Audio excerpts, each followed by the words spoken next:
Hello and welcome to Health Live at Seniors Today. We are privileged to have here today a very special session on World Cancer Day. And to help us and guide us and answer our questions, we have Dr. Suresh Advani and Dr. Hemant Tongaonkar. Dr. Tongaonkar will join us in the next few minutes. Dr. Advani needs no introduction. He is one of India's foremost doctors and oncologists in the country. He is the recipient of the Padma Bhushan and the Padma Shri, the second and third highest civilian honor awards in the country. He received the Dhanvantri and the Dr. B.C. Roy awards, as well as he was recognized with the Lifetime Achievement in Oncology by the Howard Medical International. Dr. Advani has a string of degrees, but just enough to say that he has 46 years of experience and he pioneered the bone marrow transplant for leukemia. I will also introduce Dr. Tongaonkar. Dr. Hemant Tongaonkar is the Director, Urology and Gynaecology Oncosurgery and the Head of Surgical Oncology at the Nanavati Max Hospital. He has more than 36 years of experience. He was Head Department of Surgical Oncology and Consultant Urological and Gynecological Oncologist at the PD Hinduja National Hospital from January 2012 to September 21. He was Professor and Head of Department of Surgical Oncology and Head Department of Urological and Gynecologic Oncology at the Tata Memorial Hospital from 1992 to 2012.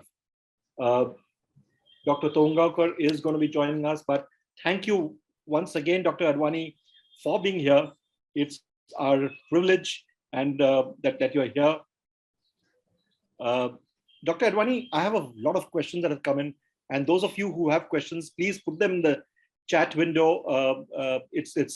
It's a rare honor to have Dr. Advani over here, and please put your questions down in the Q&A tab, as well as mention your age and gender, and we will try and address them to both Dr. Advani and Dr. Hemant. Dr. Advani, we have got a lot of questions that have come in, and all the people who are here are senior citizens. They are 60 plus, and they have all sorts of questions. So can I, your opening thoughts about cancer and senior citizens? Is there something? Could you say a few words about it? Yeah, I think this is very important. That as the age advances, the chance of getting the malignancy becomes higher. That's very well known all over the world. And the reason is very simple, because as the age advances, there are a lot of gene mutation occurring in the body. And it is these gene mutation which lead to the loss of control of the different cells in the body, and therefore they start multiplying. So I think it is very important. All of us have realized that as the age advances, the malignancy incidence also increases. Plus, there's one more thing, that there are certain malignancies which happen only in seniors. What are those malignancies? Like prostate cancer. It can never happen to a person who is 30 or 40, 50, very, very rare, but above 60, very common. At the age of 80, it almost 50% of them will have the prostate cancer. And therefore, Japanese, they live longer. All people in Japan, they live 80 years and 90 years. There, the incidence of prostate cancer and some of the other cancer is highest. So I think it is a number of the cancers become more as the age advances, and also certain cancers are more common. Why it happens? I told you about gene mutation. And why does the gene mutation occurs? During our developments, from the childhood to the adult and the, I call it young seniors. So there is always constant exposure to the mutational stimulation, which means that all of us are exposed to the carcinogenic factors. And these carcinogenic factors bring about mutation. Once the mutation occurs, it takes many years to develop the cancer. And therefore, the reason for the cancer being high in seniors is because of the fact that during their lifetime, they have been exposed to the carcinogenic agents. Not only that, but we believe that the cancer is a lifestyle disease. What is the meaning of lifestyle? Everybody goes on saying, what is this lifestyle? Lifestyle is nothing but what are our habits? Where do we live? What do we eat? Three things, lifestyle. If you eat more westernized diet, like young people today are eating all the junk food, you will have definitely in future higher incidence of the cancer. Similarly, if you start smoking at the age of 20, 30, 40s, that does not cause any problem before the 50 or 60. The smoking leads to the lung cancer. When? After 30, 40 years. So you can imagine that why lung cancer is so common after the age of 60. The reason is because these are the people who are exposed to the tobacco. And we all know that tobacco is the most important cause of the cancer. Similarly, on tobacco chewing, you see all the people, they come after the age of 60, 70, tumor in the mouth, tumor in the tongue, tumor in the voice box, and also esophageal cancer. Esophageal cancer occurs because people swallow the tobacco inside, and therefore the esophageal cancer is very common. If any one of you have gone to the northeast, Guwahati, Shillong, and all those places, there you will find that everybody from the age of 10 is taking tobacco in a sopari. Whenever you go to somebody's home, they will offer you the sopari as a first time, whatever they give. And that leads to the highest incidence of esophageal cancer in Northeast. World most highest incidence is in the Northeast, particularly about the age of 60s, 70s, and 80s. So I think you can see that the number of the incidence and the type of the cancer really varies from the age to age. There are certain tumors which happen only in children. Those cancers do not happen in senior. And therefore, they have their own way of developing the type of the cancers, mainly because of the end result of the lifestyle wrongs that have been done or damage inflicted to our body, which ultimately produces its expression after the age of 60s and 70s. Thank you, Doctor.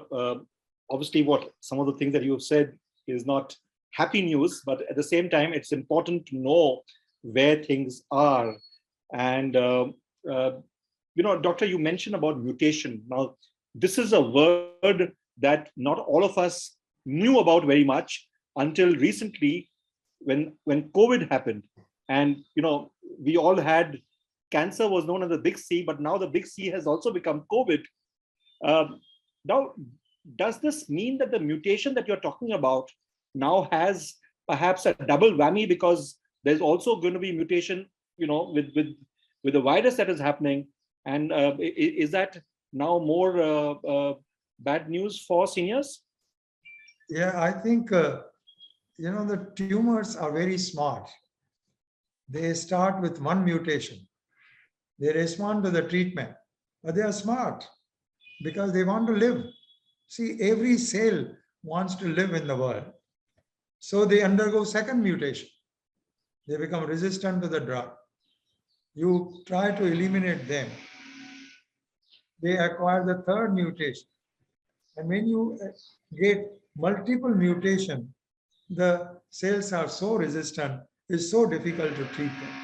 So I think obviously we are dealing with a situation just like a virus. They want to live. Virus wants to live. The tumor also cells want to live. And there's just the question of how this mutation occurs. So normally what we do is, if we want a cure and a possible cure, we see to it that we don't give much time to the tumor to undergo mutation. So if you can eliminate the tumor in a short period of time, that's the best thing that we can do. Right.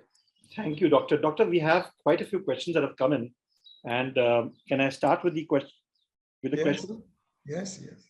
So, you've already answered this question about the fact that cancer does become a little more common at when you are a senior. The question is, what are the most common types of cancers that happen for senior citizens that one must be careful about? Yes, I think the commonest cancers which happen in the seniors, in the males, it is the mouth cancer, cancer of the voice box, the cancer of the lung, and cancer of the esophagus. Of course, again, there's a geographical variation. Like if you ever go to the Japan, the highest incidence is stomach cancer. They are in the seniors. And if you go to the West Bengal and Bihar and the UP and the Bangladesh, there the highest incidence is the colon cancer. All these are related to the food habits. That is, ultimately, stomach cancer is the food habits. While the cancers which happen in general in India in males is related to the habits, particularly the tobacco habit and also alcohol. While in females, in the elderly senior females, we get highest incidence of breast cancer. Number one cancer in the females is the breast cancer. And again, it occurs very commonly after the age of 60.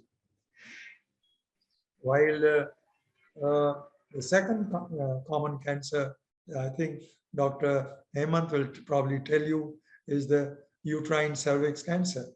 That's also number 2 cancer in India. So you can see that these are the cancers which are common in the seniors. Thank you, Dr. Tongaonkar, for joining us today. Sorry, I was late. Yeah. No, it's okay. We've pulled you away from your patients and your OPD, and we always feel very guilty about that. No problem. Because at the end of the day, as doctors, you need to be attending to.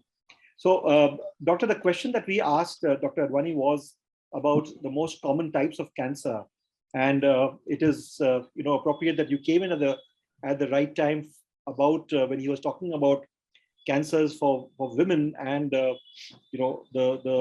cancers affecting the uterus. So would you like to say something about that?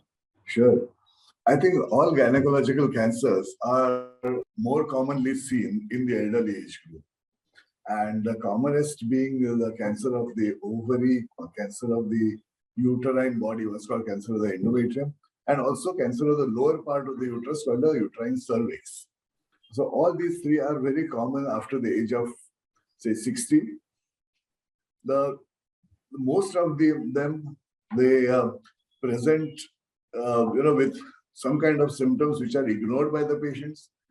It is very important to understand that all elderly women must go for a checkup even when there are no symptoms, basically because most gynecological cancers have no symptoms in the early stages. So the cervix cancer is common after the age of 60. It's called a second peak. It's also common at around the age of 40, 45, but also after the age of 60. And these, as well as the uterine cancers, usually present with bleeding. In women who have already attained menopause, even if they have a single episode of bleeding, it is usually because of some cancer. And ovarian cancer is what is called a whispering cancer. So that is also common. So it gives you indications which are really small or minor symptoms, which are often ignored by the patient and the doctor, both. Some indigestion, some bloating, then constipation, urinary problems. They are very small symptoms. They are minor deviations from the normal physiology. But at the same time, if these kind of symptoms are persistent, then one must consult a doctor. So all gynecological cancers are more common after the age of 60, and whether it's cervical, uterine, or ovarian, proper tests need to be done for that. Secondly, in males, prostate cancer is something which is extremely common, and age itself is a high risk factor for prostate cancer. It is said that by the age of 80% of men will have prostate cancer. Okay, so prostate cancer is something, again, which all senior citizens need to be aware of. They need to do their annual PSA, that's a blood test, by which you can easily identify and diagnose this cancer early. Doctor, this is a question that has come in from somebody, and it is to both of you, and I would also add a bit to it, is that, Dr. Advani, you've been practicing for 46 years. Dr. Tongaonkar, you've been practicing for 36 years. Do you see that the trend, there is an upward trend of cancer incidences now? For instance, while it is a great thing that you have fantastic cancer care facilities right now, like for instance, the Nanavati Max Cancer Care that you have, and a host of other hospitals in Mumbai and the rest of the country, but has the numbers increased? And do you attribute the lifestyle ailments that you had mentioned earlier, Dr. Advani? Yeah, I can tell you first, before Dr. Tongaonkar says, that number is definitely increasing. In fact, I tell you that breast cancer is increasing by 2% every year. In India, this is a official data from Bombay Cancer Registry, which clearly tells us that at least in the city of Bombay, it is increasing. And so also in all the major cities like Delhi, Calcutta, Madras, everywhere the cancer is increasing. The breast cancer is increasing. So there's no doubt that the cancer is increasing, like breast cancer, but other cancers as well, because of the changes in the lifestyle.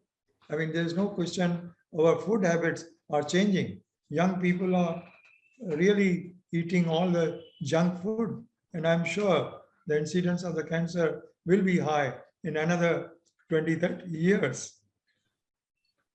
And similarly, this exposure to our environment, which is really not good, the incidence of cancer again will increase. So I think there are a lot of things which are related to the lifestyle, which means our habits, which means our food habits, which means also our environment. All these three things put together put the pressure on our cells to develop the various cancers. Well, I'm going to ask one question before you answer this thing. Is Dr. Tongaonkar, now, for most of our people over here who are attending, they are seniors already, and they have spent their life the way they have, and they can't obviously, change it around now. But as you answer this question, is there any major change that they can still undertake so that, as they use a stock market word, stop loss of so that there's no further damage done? I'm sure there are ways of doing that. I mean, obviously, if you start in the younger age, it's much better, but it's not that you can't do anything about it at this age. At least, the food habits, as Dr. Advani sir spoke about, that's very important. That, one needs to avoid, I can't say completely eliminate, but at least avoid or reduce the intake of processed food from our, there's a lot of junk food, processed food, red meat. All these are known to increase the incidence of cancer. So this can certainly be reduced at whatever age. Secondly, obesity and lack of physical exercise are also directly linked to cancer. So that is something which again can be done at this age. Good physical activity and exercise weight reduction, avoiding obesity. These things can certainly be done. Thirdly, there are certain vaccines against, so hepatitis B and C vaccine against hepatocellular carcinomas, etc. They can be taken at that age. So there are certain things which can be done. Of course, you can't avoid stress and things like that at at all times. But certainly, I mean, to avoid stress-free situations, stress is also supposed to be an important factor in causation of cancer. Doctor, the question which a few people have asked us just now is how genetic, how hereditary, how much does hereditary play a role in cancer? Is that something that they should be worried about? And because they've had their parents who may have passed away many years back who have had breast cancer or various forms. Is that something that they should be worried about? And is there some data on that you would have? Yeah, I can tell you that among all the cancers, only about 2 to 5% of the cancers are really hereditary, but they are there. So if the close siblings have some type of the cancers like breast cancer, we have one gene defect which we can detect. We call it BRCA1 and 2. And if we analyze that, the presence of the BRCA1 and 2 gene defect tells us that the patient has a higher incidence of breast cancer again. So like that, even for, I suppose, for the prostate cancer, sometimes we have seen in families happening. May not be the gene, it may be the environment in which they are living. So there are definitely at least 2 to 5% of the cancer which are hereditary, and one should, when one has got that history of, family history of the various types of the cancer, we can make it out that so and so is probably has a familial gene defect, and then we analyze that and we tell them that look, you have a higher incidence of this, and how to prevent the cancer, how to diagnose the disease early. That's what will be done.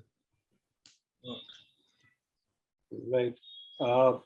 Thank you, Doctor. We have a question that has come in, and before I get on to specific questions that people have sent, there is this sentiment that does cancer spread slower in the elderly? Is that something that yet you have seen, Dr. Tongaonkar? No, I don't think that is true. I think the potential of any cancer to spread depends on other biological factors and not age.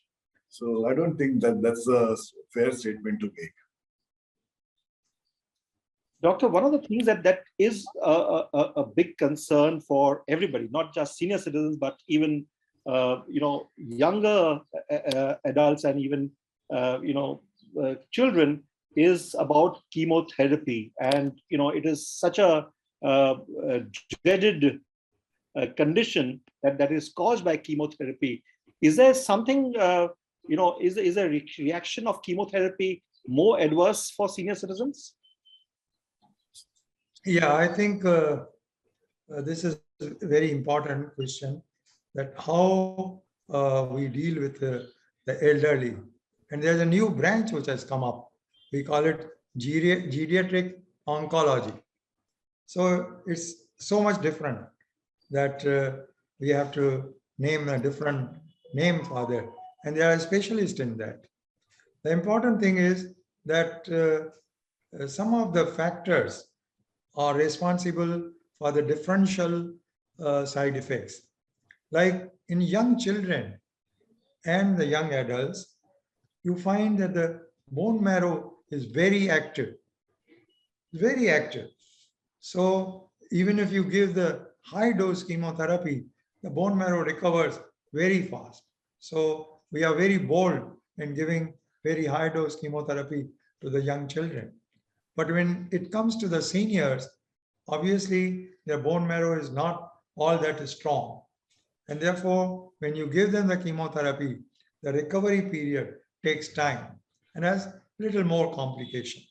And therefore, I think we have to modify our doses, modify our drugs in such a way that we can get the best action without increasing the toxicity. So I think there are differences.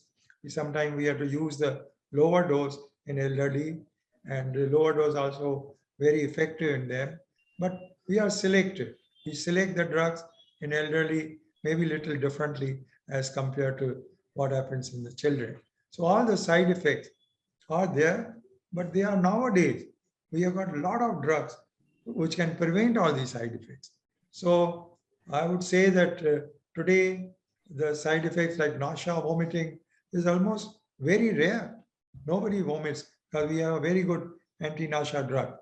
Previously, we were worried about the WBC counts, hemoglobin low, and platelet count going down. Today, we are not worried because we have a specific drugs to stimulate all these three angles of the bone marrow. So you can really see that there's a difference, and really the side effects are different. So our approach is also different in terms of dosing, in terms of selecting the drugs. Thank you. Dr. Tongaonkar, there's a question, and this is a mention that Dr. Advani made, and this entire field of geriatric oncology that is there. Now, if a senior citizen does have fears cancer or has cancer, should one go to a specialist or should one go to a geriatric oncologist? And is it something that is there in hospitals in Mumbai? Well, unfortunately, although geriatric medicine and geriatric oncology have been recognized as separate specialties, we don't really have too many of these in India today. And majority of times, the surgical oncologist or the medical oncologist will take all the decisions in conjunction with a geriatrician who's a geriatric physician. So that is how today geriatric oncology is being looked after in India. Right. Thank you. Doctor, we have a few questions that have come in from people, and I'm going to take these for you. But one general question that has been asked is, what is the role of antioxidants to prevent cancer? This is asked by Rajesh Verma. Yeah, in our society and social media, there are a lot of myths, and they sort of look at the very simple explanation. And that's why antioxidant is a very common word, which everybody uses it without understanding what is the meaning of antioxidant. And then they say they are very good. Haldi, they put it into the milk. Poor patient takes the haldi with the milk, and they are terrible. So I think these are all myths, and these are all useless things, which are, they have never shown any effect. And I'm told that if haldi is an antioxidant, all right, but you will require tons of haldi to really produce the antioxidant effect. And therefore, it is not humanly possible. So I feel that this is not these are all myths, and people should try and avoid these myths. Right. Thank you, Doctor.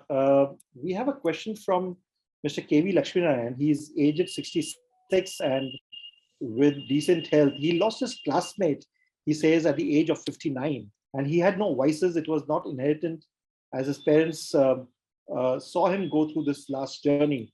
What could be the cause that someone with a disciplined life also succumbs to cancer? Is this an aberration? Yeah, there's no question on that.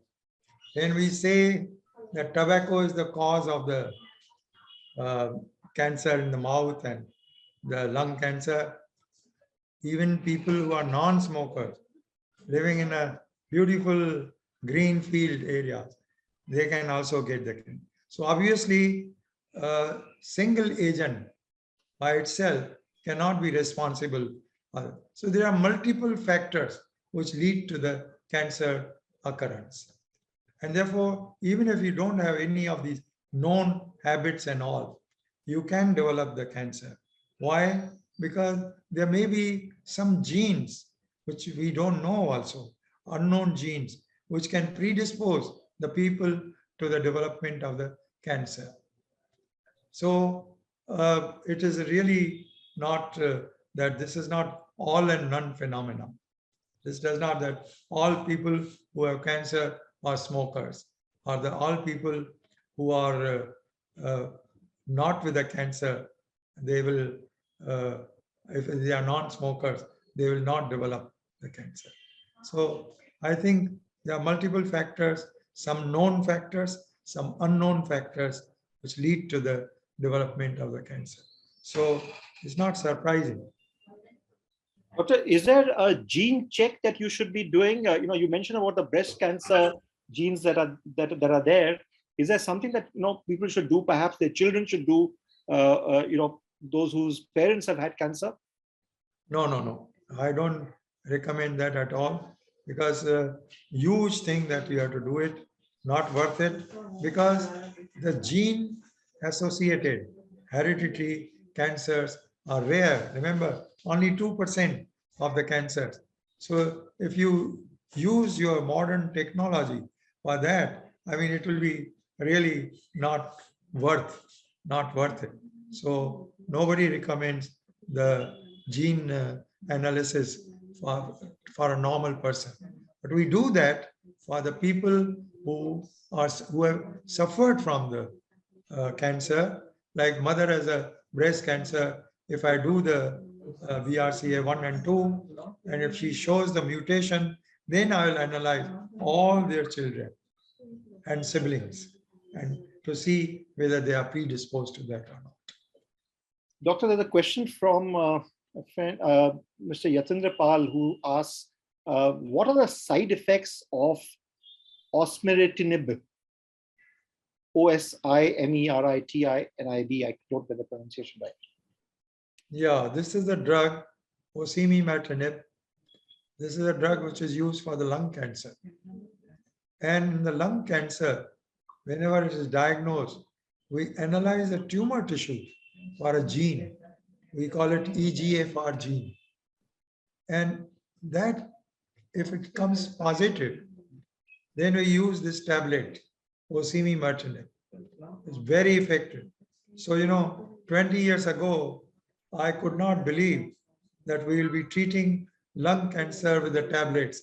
And today it is a real fact that I can treat lung cancer with EGFR mutation with the tablets. The disease disappears and it can remain normal for many, many years, which is also was difficult in the olden days.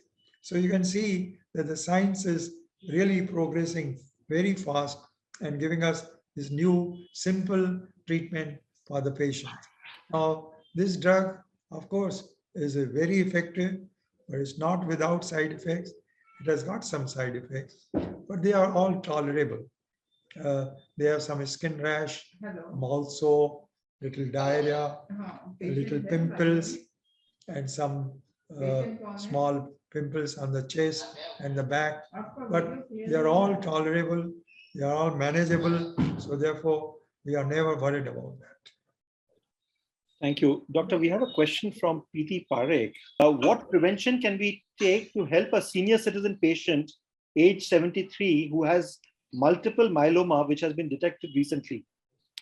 Yeah, you see now multiple myeloma is the plasma cell disorder, which is happens with the bone affection, and the marrow, bone marrow also is affected. Today, multiple myeloma has changed. 30 years ago, these people used to live only for 6 months and a year. Today, they are living 15 and 20 years. So you can see what a dramatic change that has happened. And this has happened because today we have not chemotherapy, but we call it biological therapy, which is very simple, easy, with no side effects, and is given over a period of time. And people recover completely they live a very long life with the disease under control. So and we have multiple type of the treatment. And if the patient relapses, we have again the second line treatment. And after 5 years, again, if he relapses, we have a third line treatment. So we have no end to the various lines of the treatment. And therefore, people can go on living as long as it's like nowadays, I feel that it has become like blood pressure and diabetes, where you go on living with the disease with the help of some treatment. Same way in multiple myeloma, you can go on living, but with the help of drugs off and on. Thank you, Doctor. Dr. Tongaonkar, there's a question that has come in and I would like to ask you. This is from Sanjay Trasi, and his question is, how does one prevent prostate cancer from happening? Well, we can't really prevent prostate cancer from happening, but we can certainly try and detect it early. And first, I think you must know whether you have any first degree relative who has had prostate cancer in the past, father, uncle, cousin. So if there is a positive family history, then the checkup for prostate cancer should start earlier, maybe from the age of 50. But otherwise, maybe at 55 or 60, one should start the checkup for prostate cancer. And as I said earlier, there is a blood test called PSA, or prostatic specific antigen, that needs to be done once a year. And if that is high, then there is a chance that the patient may be having prostate cancer. And then appropriate investigations, biopsies, etc. need to be done. But basically, if you start and keep on monitoring your PSA annually, the moment you find a rise, you should investigate this patient. That way, you will detect this cancer early. But there is otherwise no preventive aspect as such. There are general preventive aspects of cancer, which I told you about. Those have to be taken. Is there, there's a normal range that is given for the PSA. If the is there alarm bell to be run only if it exceeds the normal range, or is it even if in the normal range, if it's on the higher side, one should be worried about? No, the PSA basically one single value is not really. Sometimes the PSA can be raised because of some infection. So you need to check the PSA at least twice. Maybe if it's raised, then maybe after a couple of weeks test it again, see whether it is still raised, and if it is raised. Now, the normal value also varies according to the age. If the cutoff is normal cutoff is taken as 4 nanogram per ml, but for a patient who's just 50, it may be just 2.5 nanogram per ml. Okay, so that is one aspect. And sometimes you can get prostate cancer even with a low PSA, and these are usually aggressive cancers.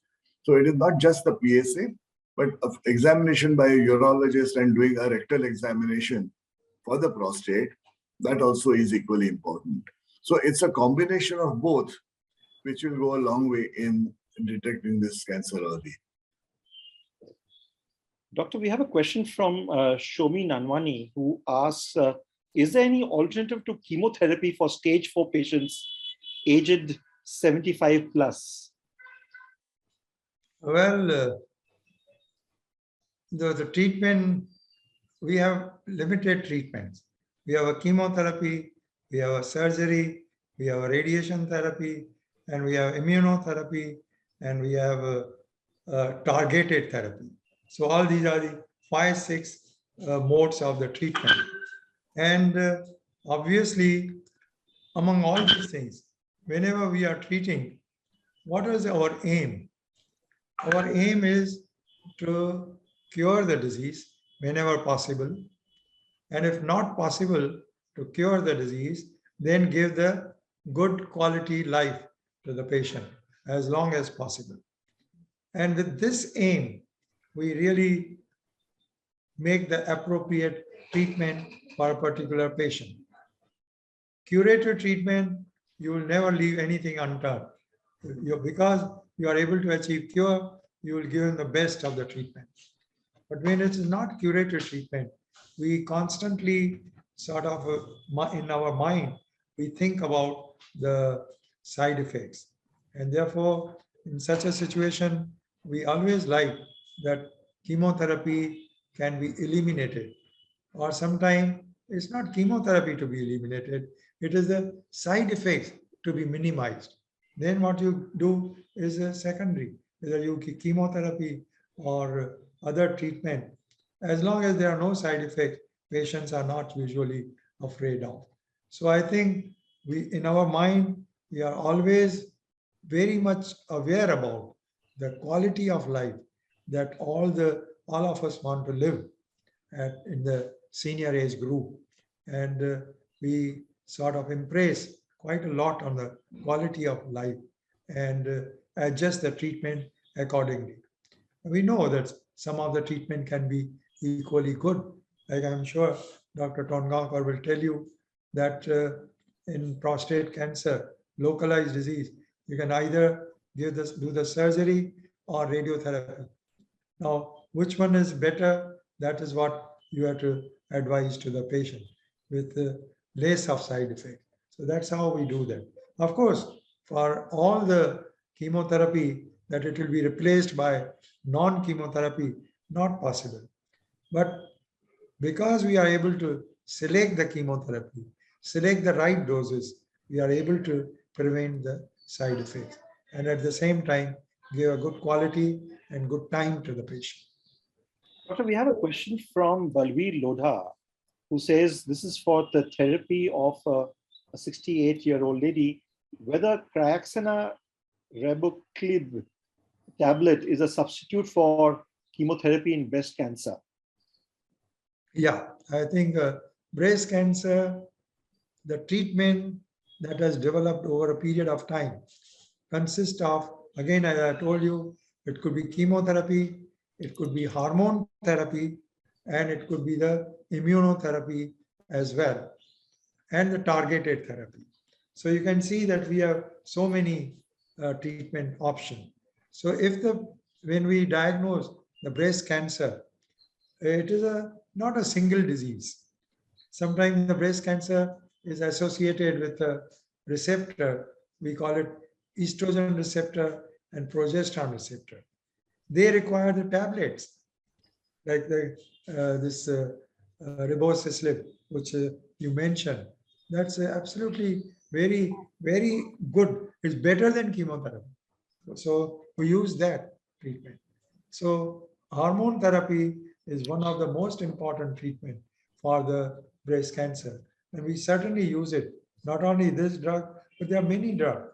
There are 6 or 7 drugs, which are oral tablets, very easy, zero side effect. And it's a best alternative for that group of the patient.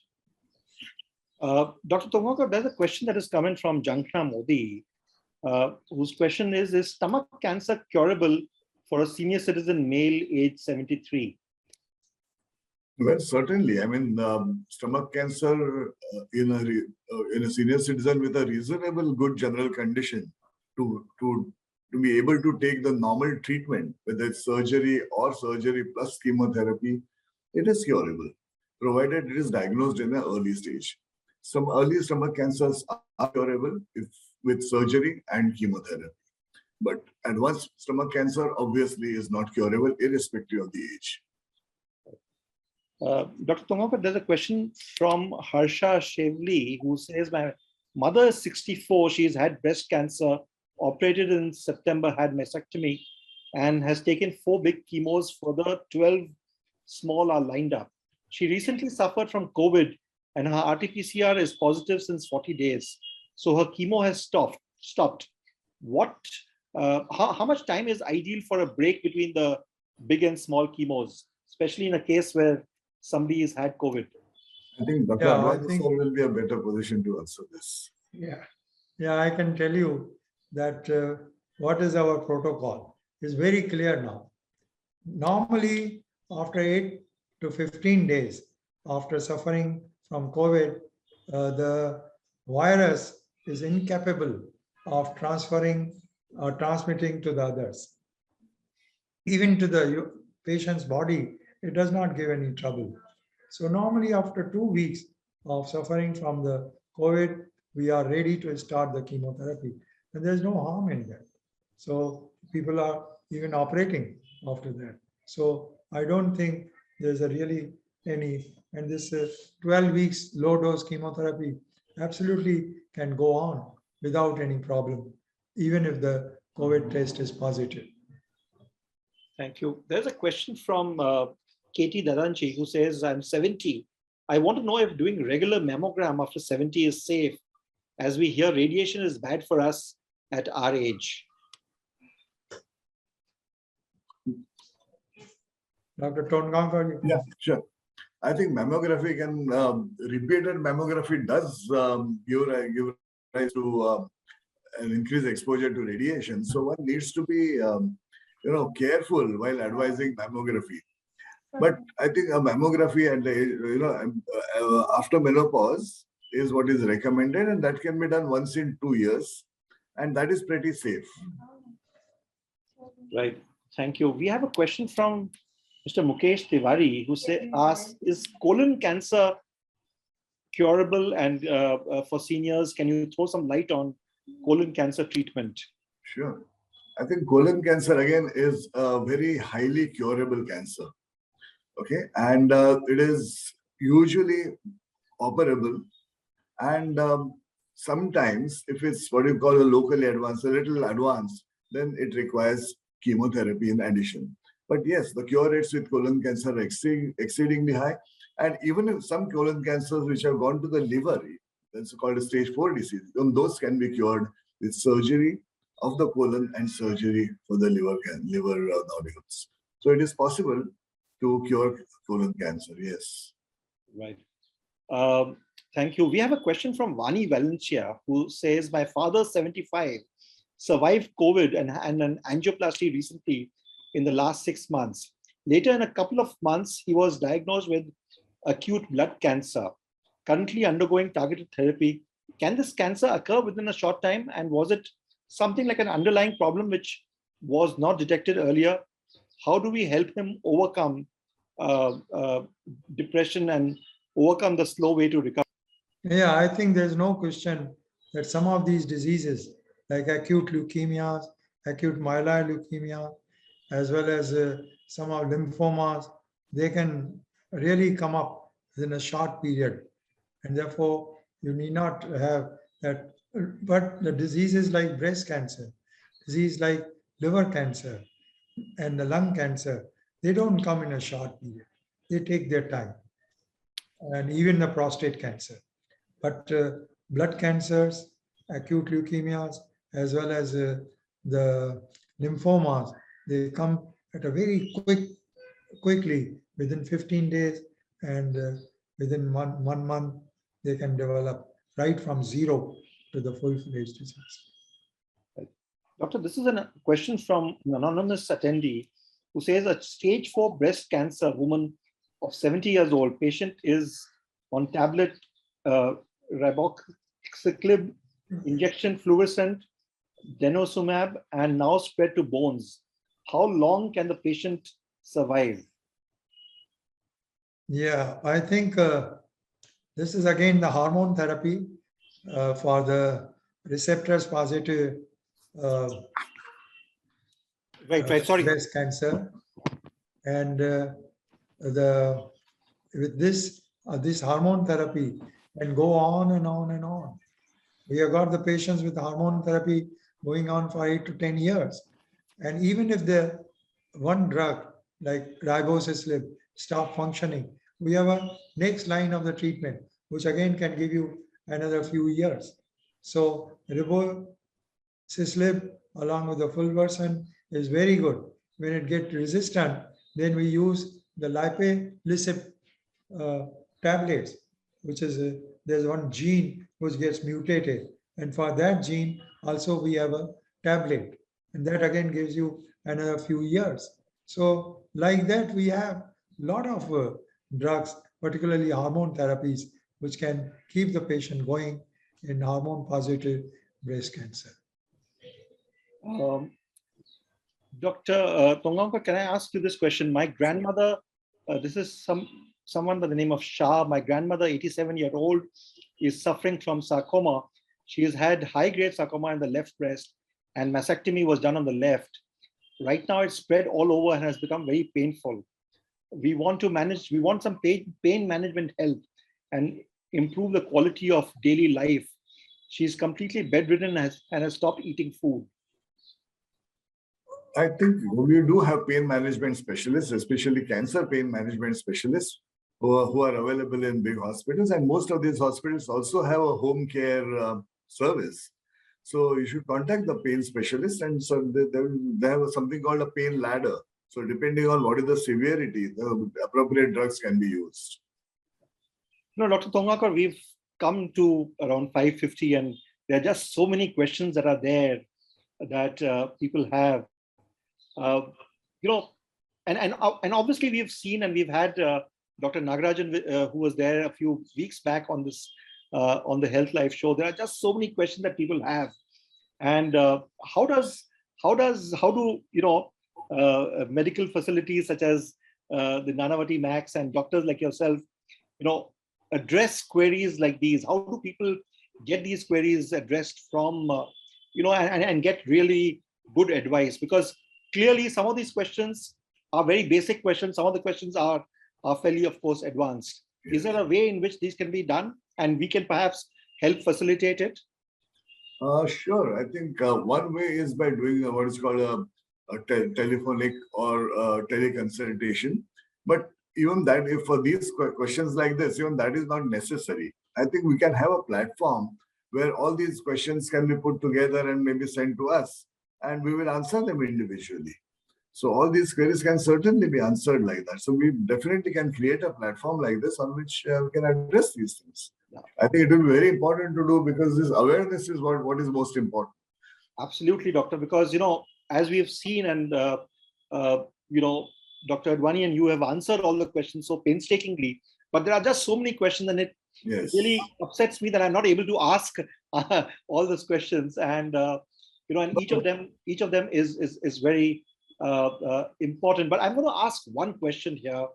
One is by Mr. B.S. Nagashetty. He said, my brother was a strong person who never used tobacco in any form and very health conscious. No alcoholic drink. Even then he developed esophageal cancer and died within a year. What could be the possible reason? There was another question like this which had come earlier. Dr. Tongaonkar, would you answer? Sure.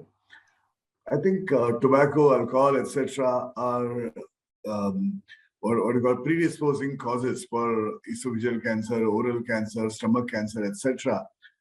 But at the same time, the risk of cancer is higher in smokers, in those who consume alcoholic drinks.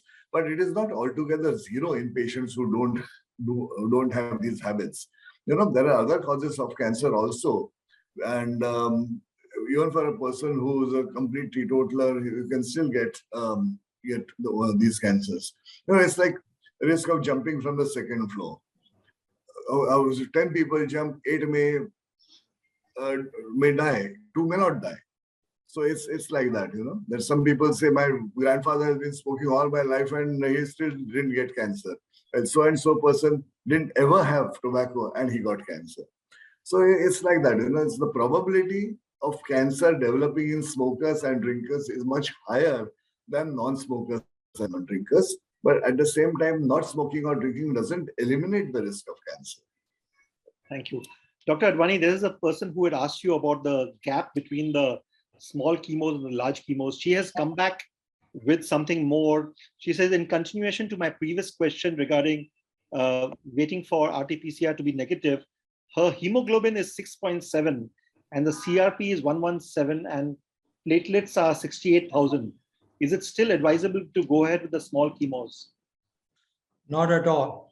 Normally, whenever any form, whether the high dose or small dose, if there's so much of compromisation of the bone marrow that the hemoglobin is low and the platelets are low, we are always very careful. I would not really advise to start the chemotherapy with such a low platelet, particularly platelet count. And hemoglobin, you can always improve with a blood transfusion, but the platelet count is a difficult. And after the chemotherapy, it can go down further and resulting in the lot more problems. And therefore, I think we will, in such a situation, I would certainly avoid the chemotherapy and delay it. It doesn't matter. Right. Dr. Advani and Dr. Tongaonkar, I'm going to ask you one last question. And this is a question that has come in, and I'm going to base the, ask you the question beyond this. There's a person by the name of Jairam Nanda, who's 67 and who's had myeloma and on remission, but the maintenance tablet has unbearable side effects, vomiting and no taste, cannot eat food. He's asking for which is the best doctor or hospital in Mangalore. And my question to both of you is that, and obviously we're talking about Mangalore, which is not really a small village or a small town. It's a large city, has airports and fairly prosperous. What is the availability of, while we'll answer his question, I would request you to answer his question, but what is the availability of cancer care across the country now? I still remember, Dr. Advani, that we used to have long queues outside Tata Memorial Hospital once upon a time. You would be both remembering that. But now, of course, thanks to hospitals like Nanavati Max and various others, that has spread out even in cities like Mumbai. So, what is your view about cancer care availability across the country? Yeah, I think that's a very important point. And we have seen real transformation. When I started my practice, probably we were 2 medical oncologists. Today, there are more than 2,000 medical oncologists. So many oncosurgeons, so many radiation experts. Not only that, it's not only human resource which is more available, but also the physical infrastructure has improved remarkably, both in the government setup as well as the non-governmental organization. So I think it has been a real transformation. Government is doing their best to really improve the situation and make the treatment available to each and every one of the people who fall sick with a cancer, and the non-governmental organization, different private hospitals are also bringing in the highest technology to the country so that patient can really be taken care of in India rather than traveling abroad. And I must remember the days when almost 20 to 30% of our patients were going abroad to take the treatment. Today is a reverse. Many patients are coming from abroad to us for the treatment. So you can see what a transformation we have seen. Right. Thank you, Doctor. And Dr. Tongaonkar, what does our friend in Mangalore do? Would you be able to advise what he should be doing? I think, myeloma is treated mainly by medical oncologists. So I think Dr. Advani should be able to tell us who to contact in Mangalore. Yes. Yeah, as I told you, that everywhere, it's not only in Bombay. Remember, the whole country, there has been an explosion of the hospitals, both again at the government level as well as a non-government organization. So I'm sure in Bangalore, there are multiple hospitals. So whoever wants to know, he should go over there and find out nearby good hospital where he can take the treatment. And I'm sure our friends are there almost in every hospital. So don't worry about it. Bangalore is a big place and you will be able to find the real suitable person to treat multiple myeloma. Thank you once again, Dr. Advani and Dr. Tongaonkar, for being here and addressing all the questions that are there. Thank you very much to both of you for spending quality time here, and thank you to the team at Nanavati Max Hospital for facilitating this. Thank you very much. Thank you very much. It was a pleasure for us to be here. Thank you.